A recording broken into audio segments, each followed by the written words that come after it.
Instalaciones eléctricas, capítulo 1, generación y distribución de energía eléctrica. Lo primero que vamos a hacer es repasar algunas fórmulas de física de la electricidad que ya hemos visto y que vamos a utilizar en el cálculo y dimensionamiento de nuestra instalación. La primera ley es la ley de Ohms, que dice que la intensidad en ampere es igual a la tensión en volt dividido la resistencia en ohms. La ley de potencia eléctrica dice que la potencia en watts es igual a la tensión en volt por la intensidad en ampere. Es equivalente a la potencia en volt ampere multiplicada por el coseno phi, que para nuestro caso vamos a considerar que es igual a 1. O sea que para nosotros estas dos fórmulas son casi lo mismo. Intensidad en circuitos paralelos. La intensidad total de un circuito en ampere es igual a la suma de todas las intensidades parciales que estén dentro del circuito. Y por último, la ley de Joule dice que Q, la energía calorífica o cantidad de calor, es igual a la intensidad al cuadrado por la resistencia y por el tiempo. Esta ley va a ser muy importante porque quiere decir que la energía eléctrica genera calor y nosotros vamos a tener que mantener dentro de valores razonables y normales esa cantidad de calor para no generarnos problemas. Generación de energía eléctrica. ¿Cómo generamos la energía eléctrica en nuestro país? Uno es con las centrales termoeléctricas. Consiste en quemar gas natural, diésel, carbón. A través de esa combustión generamos vapor de agua que pasa a través de unas turbinas, las hace mover y el movimiento de esas turbinas nos genera la energía eléctrica. La energía hidroeléctrica consiste en utilizar el curso de un río que tenga una fuerte pendiente, se construye un dique, se embalsa, se construye un lago, un embalse, un espejo de agua, y la diferencia de altura que existe entre ese embalse y el curso natural del río, esa altura la vamos a utilizar para hacer una caída libre del agua, que en esa caída mueve también unas turbinas y esas turbinas generan energía eléctrica. En la energía nuclear la transformamos por el medio de la fisión del átomo en energía eléctrica. Cualquiera de estas formas de generación de energía tienen sus problemas medioambientales.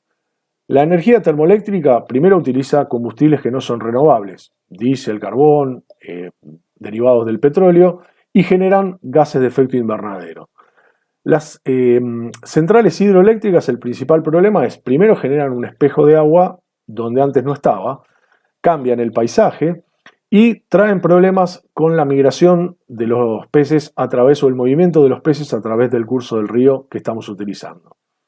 Respecto a la generación nuclear, el problema más grande, más allá de un tema de seguridad que puede mantenerse controlado, es que genera residuos altamente tóxicos y radioactivos.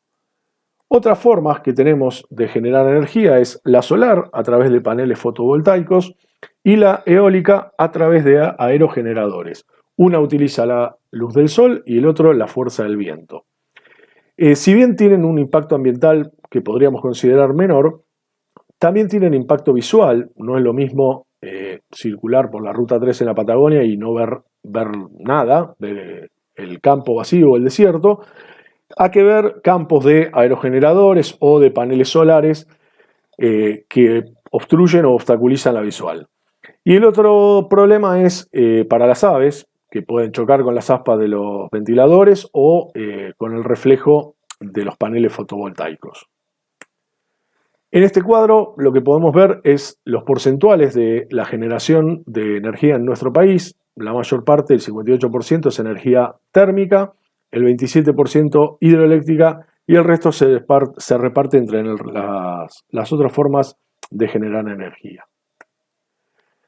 En este cuadro lo que tenemos es un mapa de las generaciones de energía de todo el país, no solo eléctrica, y en la línea roja podemos ver lo que se llama el Sistema Interconectado Nacional, que conecta los centros de generación, sean centrales nucleares, hidroeléctricas o termoeléctricas, y los puntos de consumo básicamente situados en las grandes ciudades. Bien, tenemos dos tipos de corrientes que vamos a utilizar en nuestro proyecto. Uno es la corriente continua, que tiene una distribución lineal, siempre circula desde el polo positivo al polo negativo. Eso lo vamos a utilizar en timbres, porteros eléctricos, telefonía, TV por cable, en general en instalaciones de muy baja tensión. Y por otro lado tenemos corriente alterna. ¿Qué quiere decir corriente alterna? Cambia el sentido de circulación de un vivo a un neutro y del neutro a un vivo, va cambiando de circulación de una punta hacia la otra, en realidad 50 veces por segundo. Así vamos a tener una corriente monofásica de 220 volts, que vamos a denominar tensión normal, y es la que utilizamos para los artefactos de iluminación y todos los artefactos eléctricos que nosotros enchufamos en nuestra casa. La corriente trifásica de 380 volts, normalmente llamada fuerza motriz, la vamos a utilizar para grandes motores, para mover, por ejemplo, ascensores, bombas, etcétera. Todo gran motor va a tener alimentación de energía trifásica. Bien, ¿cómo llega desde donde generamos la corriente hasta nuestro terreno, hasta nuestra casa, a la puerta de nuestro lote? ¿Cómo llega la corriente? Primero se le eleva la tensión al pie de la central que genera y a través de las torres de alta tensión vamos a transportarla grandes distancias. Elevamos la tensión porque de esta manera bajamos la intensidad y la intensidad más baja nos permite utilizar conductores de menor sección, o sea, conductores más chicos. A medida que nos acercamos a las ciudades, van a aparecer las subestaciones o grandes centrales transformadoras que ya le empiezan a bajar la tensión a medida que se acercan al consumo. Estas subestaciones pueden abastecer una ciudad pequeña o en una ciudad grande como Buenos Aires abastecen a distintos barrios. Ya más cerca de los consumos vamos a tener transformadores o cámaras transformadoras. En donde haya distribución subterránea, o sea que los conductores estén enterrados, las cámaras también van a ser subterráneas, generalmente debajo de la vereda o dentro de algunos edificios nuevos, en los subsuelos. Y donde haya distribución aérea, o sea, con postes de luz instalados en la vereda, los transformadores, como en esta foto, aparecen apoyados en los postes. Bien, ¿cómo hacemos para disminuir la tensión que tenemos de alta tensión al pie de la central? ¿Cómo le bajamos la tensión al uso que nosotros vamos a darle? A través de transformadores. ¿Cómo funciona un transformador? Tiene un núcleo que de un lado tiene un devanado primario o un enrollamiento primario con una cantidad de vueltas que va a dar alrededor de ese núcleo. En el extremo opuesto tenemos un devanado secundario o enrollamiento secundario y dependiendo de la cantidad de enrollamientos que tenga el devanado primario y el secundario va a variar la tensión disminuyendo o aumentando. De eso se encargan los transformadores. Vamos a decir que en la distribución vamos a considerar alta tensión a todo lo que sea mayor a 33.000 volts. Vamos a decir que es media tensión la tensión que esté entre los 1000 volts y los 33.000 volts. Y vamos a decir que es baja tensión lo que esté entre 50 volts y 1000 volts. Dentro de esta baja tensión va a estar la corriente que nosotros utilizamos habitualmente. La tensión normal con 220 volts, la fuerza motriz con 380. Todo lo que esté por debajo de los 50 volts lo vamos a considerar muy baja tensión. Bien, una vez que llega al pie de nuestro terreno, al frente de nuestro terreno, la corriente, la compañía va a traer un cable, un conductor que tiene 4 líneas. 3 líneas activas, la línea 1, línea 2 y línea 3 y un neutro. A cada vivienda le va a dar una conexión de una línea activa y el neutro y lo que nos da 220 volts. Lo que hace la compañía para mantener equilibrado el sistema es darle una línea 1 a un terreno, línea 2 al segundo, línea 3 al tercero. Cuando nos encontramos con grandes edificios, fábricas, comercios que requieran mucha energía eléctrica, lo que va a hacer la compañía es darle las 3 líneas más el neutro que nos da una conexión de 380 volts. ¿Cómo nos conectamos a la energía eléctrica que nos trae la compañía? Si la distribución es aérea, a través de postes que están enterrados en la vereda, generalmente en los suburbios, vamos a tener que construir un pilar de conexión, que es esto que nosotros vemos acá.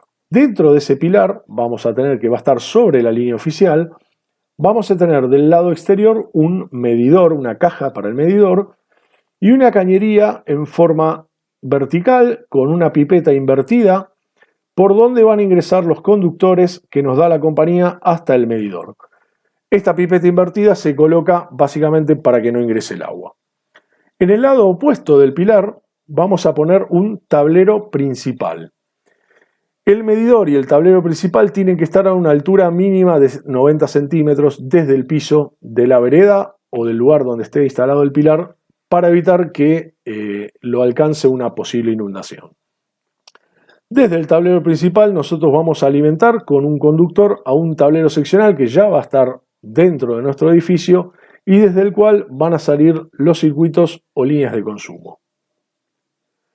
La compañía en los cables que están en aéreos tomados de los postes va a colocar unos fusibles para darnos la conexión a nosotros y si tuviese algún problema en esa conexión, interrumpir la corriente a través de estos fusibles y no afectar al resto de la línea. En una conexión subterránea, lo que vamos a tener dibujado aquí es la vereda, un conductor enterrado aproximadamente a 60 centímetros de la línea oficial y a 1 metro de profundidad. Este conductor va a tener una derivación que va a alcanzar, lo primero que va a hacer es una caja de toma. Esta caja de toma es el punto de contacto entre la compañía y nuestra instalación interna. Tiene que estar también a un mínimo de 90 centímetros de altura del nivel del piso de la vereda, sobre la línea oficial, para evitar una inundación, que una inundación lo pueda afectar y llegue el agua a tocar la corriente eléctrica. A continuación se coloca un medidor. El medidor lo va a utilizar la compañía para registrar los consumos eléctricos que nosotros tengamos en nuestro edificio y poder cobrarnos esa energía. Luego del tablero principal del medidor y a no más de 2 metros aparece o vamos a tener que instalar un tablero principal. Este tablero principal, desde allí vamos a poder maniobrar toda la instalación interna. Es la primera protección y el primer seccionador de donde nosotros vamos a poder interrumpir toda la corriente de nuestra instalación interna. Y a continuación tenemos que instalar un tablero seccional. El tablero seccional ya va a estar dentro de nuestro edificio. Generalmente se intenta poner dentro de el baricentro de la planta de nuestro edificio para acortar la longitud de las líneas eléctricas. Dentro de ese tablero, ¿qué va a haber? Va a haber disyuntores diferenciales, llaves termomagnéticas, elementos de señalización, de protección, etc. Y de allí nosotros vamos a distribuir la corriente a cada uno de los circuitos. En este esquema, llamado esquema unifilar, lo que vemos es en forma vertical lo mismo que recién veíamos en forma constructiva. Líneas arriba, o sea, en la parte alta del esquema, vamos a ver la línea de la compañía. A partir de allí nos conectamos a través de la caja de toma. Recuerden que en la caja de toma la compañía va a colocar los fusibles que son propiedad de la compañía y que hacen de protección por si nosotros tenemos un problema de instalación interna que no afecte las líneas de distribución de la compañía. Desde la caja de toma vamos a ir al medidor, del medidor al tablero principal, del tablero principal al seccional y del seccional saldrán los circuitos de uso en la cantidad que necesitemos o que nosotros dispongamos como proyectistas. La línea de corriente desde la conexión de la compañía hasta el medidor las vamos a llamar líneas de alimentación. Desde el medidor hasta el tablero principal la vamos a llamar línea principal y desde el tablero principal o los tableros seccionales la vamos a denominar línea seccional. Bien, cuando tenemos un esquema, acá tenemos un esquema unifilar ampliado, que lo que estamos haciendo es ver qué hay adentro de cada uno de estos elementos que nosotros habíamos puesto. Acá vemos una imagen de la caja de toma, como habitualmente esta caja de toma la vamos instalar sobre la línea oficial y, bueno, la pueden ver en cualquier calle de Buenos Aires. Dentro del medidor, reiteramos, la compañía va a instalar un medidor donde va a tomar la lectura de la cantidad de energía eléctrica que nosotros consumimos para poder cobrarnos esa energía. Dentro del tablero principal, como mínimo, tendrá que haber un disyuntor diferencial y una llave termomagnética, y aquí podemos ver la imagen y la forma de conexión. Dentro del tablero seccional habrá uno o varios disyuntores diferenciales, pero por lo menos tendrá que haber uno, y una cantidad de termomagnéticas que se corresponda con la cantidad de circuitos que nosotros vamos a tener en nuestra instalación. Y después aparece dibujado en trazo y punto, y aquí en la foto en verde, una línea de protección eléctrica o de tierra que en uno de los capítulos vamos a ver más específicamente cómo se instala y para qué funciona y para qué sirve esa línea de protección eléctrica. Acá lo que podemos ver es una axonométrica de nuestra instalación. En líneas generales lo mismo que veníamos viendo, la caja de toma con la conexión subterránea, el medidor y el tablero principal, que puede estar, tanto caja de toma como medidor, van a estar sobre la línea oficial. El tablero principal, recordemos que tiene que estar a no más de 2 metros del medidor, puede estar sobre la línea oficial o puede estar en el interior, dependiendo de lo que nos permita nuestro proyecto. Luego, la línea seccional que alimenta a un tablero seccional, podrá haber más tableros seccionales si nuestro proyecto es más grande. Y desde el tablero seccional saldrán las líneas de circuito, por ejemplo, de iluminación hacia las bocas de techo y a las llaves de efecto donde vamos a interrumpir, donde vamos a prender y apagar la luz, y generalmente hacia abajo a los tomacorrientes que están instalados en las paredes. La simbología que utilizamos para dibujar tanto en planta como en esquemas es esto para tablero principal, para tablero seccional, tableros subseccional si los hubieses, y cuando las líneas las líneas eléctricas se mueven en forma vertical, podemos decir si viene desde arriba, si viene desde abajo, si va hacia arriba o si va hacia abajo. Bien, fin de este